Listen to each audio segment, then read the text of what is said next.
जय हिंद दोस्तों। आज हम लोग मगध साम्राज्य के उत्कर्ष के बारे में पढ़ेंगे। दोस्तों, मगध साम्राज्य का उत्कर्ष 600 ईसा पूर्व में यानी ईसा मसीह के जन्म से 600 साल पहले हुआ था। यह मगध जो जगह पड़ती है वह बिहार में पड़ती है। मगध जो था पटना और गया, पटना और गया ये दोनों जो जिले हैं वो बिहार में पड़ते हैं। तो बिहार के पटना एवं गया के आसपास का जो क्षेत्र था उसे 600 ईसा पूर्व में मगध कहा जाता था। इसी मगध में जो पहला राजवंश उदय हुआ, यहाँ जो पहले राजा ने राज्य किया उस वंश का नाम था हर्यक वंश। हर्यक वंश। तो आपसे एक प्रश्न पूछा जाएगा कि मगध पर राज्य करने वाला पहला वंश कौन था, तो आपका उत्तर होगा कि मगध पर सबसे पहले हर्यक वंश ने राज्य किया था। अब इस वंश के अंदर कई राजा रहे होंगे, तो इस वंश में पहला राजा कौन था, उसका नाम था बिंबिसार। हर्यक वंश का पहला जो राजा था उसका नाम था बिंबिसार। अब क्या था, अब था ये, जब बिंबिसार मगध का राजा बना तो इसके सामने चुनौती ये थी कि आसपास के जो क्षेत्र हैं, क्षेत्र के राजा हैं, कहीं इस पर आक्रमण न करें। मतलब इसे अपने राज्य बचाने की एक महत्वपूर्ण चुनौती थी कि अपने राज्य को कैसे सेफ किया जाए, और अगर किसी दूसरे राज्य पर आक्रमण किया जाए तो उसके लिए सैनिक सहायता की आवश्यकता थी। तो इसी के चलते बिंबिसार ने एक तरीका निकाला। बिंबिसार ने कहा, सोचा कि अगर अपने आसपास के जो राज्य हैं उनसे मित्रता कर ली जाए तो एक तो हमें कहीं आक्रमण करना होगा तो हमें सपोर्ट भी मिलेगा और हम पर कोई आक्रमण भी नहीं करेगा। तो आसपास के क्षेत्रों से मित्रता करने के लिए, आसपास के क्षेत्र के राजाओं से मित्रता करने के लिए इसने क्या किया, आसपास के जो क्षेत्र थे इसके आसपास वहाँ की जो राजकुमारी हुआ करती थी उनसे इसने विवाह करना प्रारंभ किया। इसी क्रम में इसने बिंबिसार ने 3 विवाह किए, 3 शादियाँ की। शादियाँ कहाँ कहाँ की वो आइए समझते हैं। बिंबिसार ने जो पहली शादी करी, पहला विवाह किया, वो लिच्छवी राजकुमारी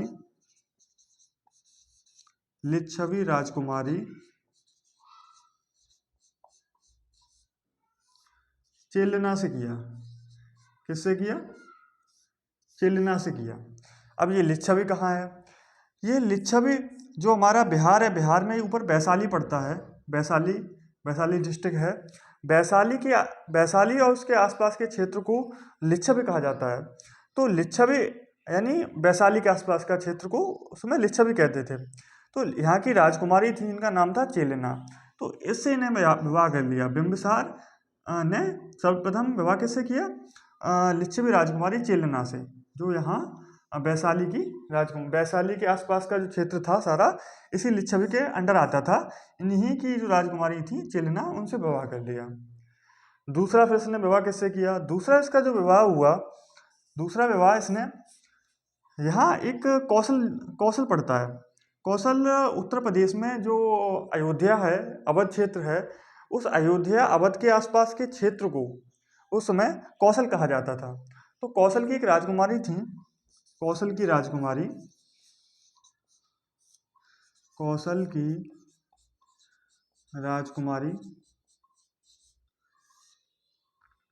महाकौशला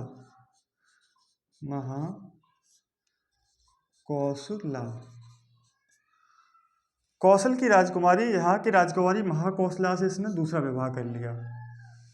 फिर इसके बाद इसने फिर तीसरा विवाह किया। तीसरी शादी इसने किससे की? तीसरी शादी यहाँ पंजाब था। पंजाब को उस समय मद्र कहा जाता था, मद्र। तो यहाँ की राजकुमारी थी जिनका नाम क्षेमा था। मद्र की राजकुमारी, मद्र यानी पंजाब, यहाँ की राजकुमारी जो थी इनका नाम था क्षेमा। क्षेमा से इन्होंने तीसरा विवाह कर लिया। तो इन्होंने मित्रता बनाने के लिए आसपास के क्षेत्रों से 3 विवाह किए। पहला लिच्छवी राजकुमारी से, चेलेना से लिच्छवी यानी वैशाली का आसपास का क्षेत्र। दूसरा कौशल की राजकुमारी महाकौशला से, कौशल यानी अवध का क्षेत्र, अयोध्या के आसपास का क्षेत्र। तीसरा मद्र यानी पंजाब की राजकुमारी क्षेमा से, पंजाब मध्य को उसमें मद्र कहा जाता था। तो इन तीनों से इन्होंने विवाह कर लिया। विवाह करने के बाद इन्होंने ये देखा कि यहाँ इनके पास एक और क्षेत्र पड़ता था जिसका नाम था अवंती। क्या कहते थे इसके? अवंती। अवंती। अवंती को उस समय, ये एमपी में है, पहले एमपी को अवंती के नाम से जाना जाता था। तो अवंती पर से मित्रता करने के लिए उन्होंने क्या किया, अब विवाह तो कर लिए, विवाह के बाद उन्होंने दूसरी चाल चली। क्या चाल चली? एक दिन हुआ क्या, जहाँ जो अवंती था, अवंती की जो सीमाएं थी इसके पास ही थी, तो इनसे मित्रता करने के लिए एक दिन हुआ ये कि अवंती के जो राजा थे उनका नाम था, अवंती के राजा, अवंती के राजा जी थे उनका नाम था चंड प्रद्योत।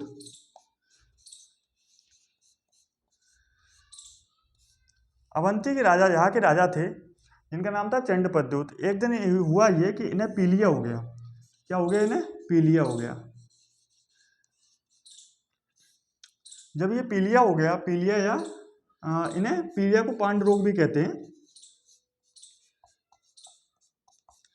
अवंती के राजा को जब पीलिया हो गया तो इनके वैद्यों ने इनका इलाज किया, लेकिन बहुत दिनों तक इलाज करते रहे। अवंती के जो राजा चंड प्रद्योत थे, इनके जो वैद्य हुआ करते थे, राज्य वैद्य थे, उन्होंने इनका खूब इलाज किया, लेकिन इलाज करने के बाद ये ठीक ही नहीं हो रहे थे।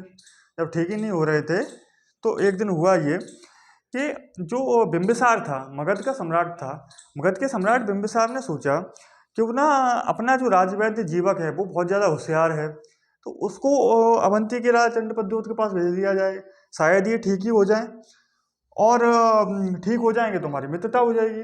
तो इसी को समझते हुए जो मगध का सम्राट बिंबिसार था, उसने चंड प्रद्योत के यहाँ अपने राजवैद्य, बिंबिसार का जो राजवैद्य था उसका नाम था जीवक। जीवक, जीवक जो था इनका क्या था? राजवैद्य था। मतलब इनका वैद्य, इनके दरबार में, इनके दरबार, बिंबिसार के दरबार में एक वैद्य था जिसका नाम था जीवक।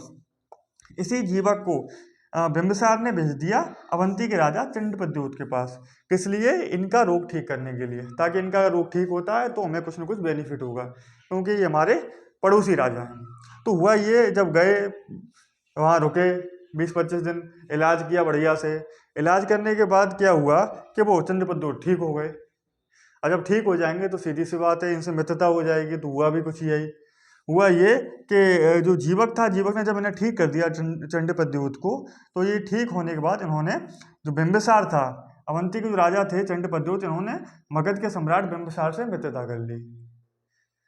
अब 3 जगह तो इनकी शादी हो गई, तो वहाँ इनका संबंध हो गया, वैवाहिक संबंध हो गया, यहाँ मित्रता इनकी हो गई। अच्छा, एक क्षेत्र और था जो इनके पास में पड़ता था। यहाँ एक क्षेत्र था जिसे हम लोग,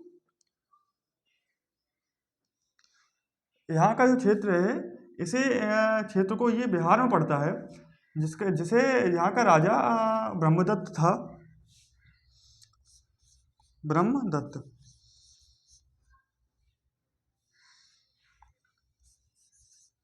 ब्रह्मदत्त।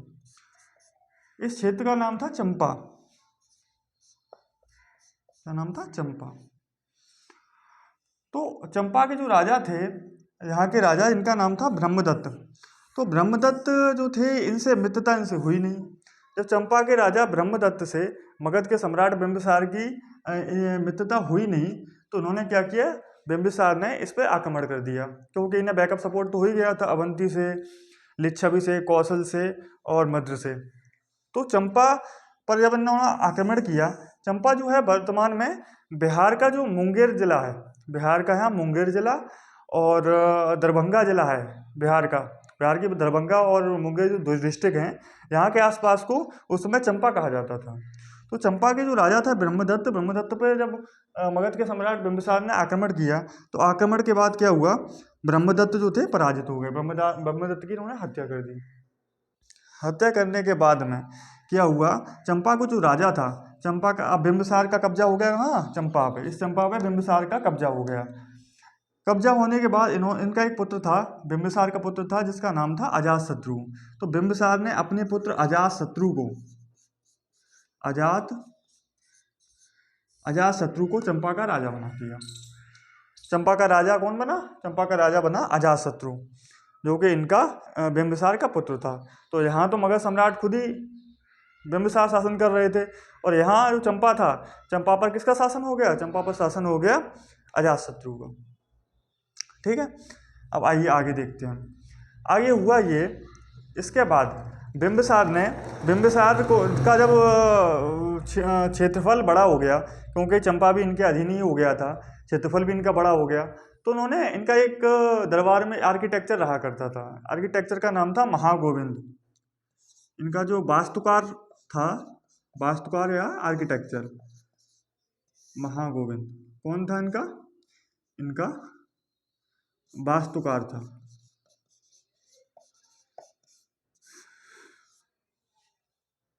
तो इन्होंने एक दिन महागोविंद को बुलाया अपने दरबार में, बिंबिसार ने। और बिंबिसार बोले ऐसा है महागोविंद, एक तुम किसी नगर का निर्माण कराओ, एक ऐसा नगर बनवाओ जिसे हम अपनी राजधानी बना सकें। क्योंकि राजधानी उस क्षेत्र को अमूमन बनाया जाता है जिसकी उनके हर क्षेत्र से कनेक्टिविटी अच्छी होती है। तो महागोविंद को बुलाया, उनसे कहा कि एक आप निर्माण कीजिए एक नगर का। तो महागोविंद ने एक नक्शा बनाया नगर निर्माण का। उसके बाद इन्होंने जंगल वंगल की सब कटाई करवा के, मजदूर बुला के कटाई करवा के वहाँ एक नगर स्थापित करा दिया, जिसका नाम क्या रखा? जिसका नाम रखा राजगृह। क्या नाम रखा? राजगृह। राजगृह का निर्माण कराया महागोविंद ने। तो राजगृह का जब निर्माण हो गया तो इसी को महाराजा जो बिंबिसार थे उस समय, उन्होंने अपनी राजधानी बना लिया। क्या बना लिया? राजधानी। तो ये पूछा जाता है अक्सर करके कि राजधानी क्या थी? तो ये हर्यक वंश की जो राजधानी थी, राजधानी राजगृह थी। राजगृह का निर्माण किसने कराया था? बिंबिसार ने कराया था। किसके निर्देशन पर हुआ था? तो उनके आर्किटेक्चर महागोविंद के निर्देशन पर हुआ था। इसके बाद अब हुआ ये कि इनका जो लड़का था जिसका नाम था अजातशत्रु, अजातशत्रु ये सोच रहा था कि यार हम तो बूढ़े हो जा रहे हैं धीमे धीमे करके, ठीक है, लेकिन हमारा नंबर ही नहीं आ रहा है, पिताजी शासन किए जा रहे हैं। ये चाह रहा था कि हम मगध के सम्राट बन जाएं।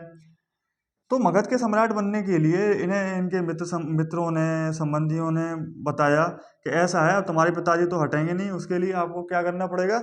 अपने पिताजी को ही क्या करना पड़ेगा भाई? मारना पड़ेगा, तभी तुम राजा बन सकते हो, उससे पहले तो बनोगे नहीं, वरना तुम बड़ा जाओगे, बूढ़े हो जाओगे। तो अजातशत्रु ने क्या किया? अजातशत्रु लोगों की बातों में आ गया, लोगों ने इसे भड़का दिया। भड़काने के बाद अजातशत्रु ने क्या किया?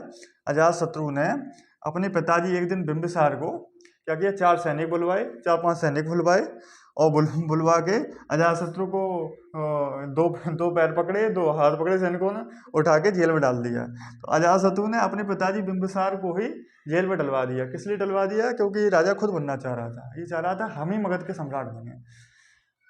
हुआ क्या? अजातशत्रु ने जब बिंबिसार को जेल में डलवा दिया, उसके बाद उन्हें कठोर यातनाएं दी गई, बहुत परेशान किया गया। बेचारे परेशान होकर अंत में इनकी बिंबिसार की जेल में ही मृत्यु हो गई। अजातशत्रु उसके बाद राजा बना, मगध का सम्राट बना। तो हर्यक वंश का पहला राजा तो बिंबिसार था, लेकिन बिंबिसार के जेल में डालने के बाद जो शासक हुआ वो उसका पुत्र अजातशत्रु हुआ। तो आज हम लोगों ने हर्यक वंश के बारे में पढ़ा, हर्यक वंश में बिंबिसार के बारे में पढ़ा जो पहला राजा था। इसके बाद हम लोग अगली वीडियो में इसका जो अगला शासक होगा अजातशत्रु के बारे में हम लोग पढ़ेंगे। तब तक के लिए अपना रिवीजन कीजिए। तब तक के लिए धन्यवाद।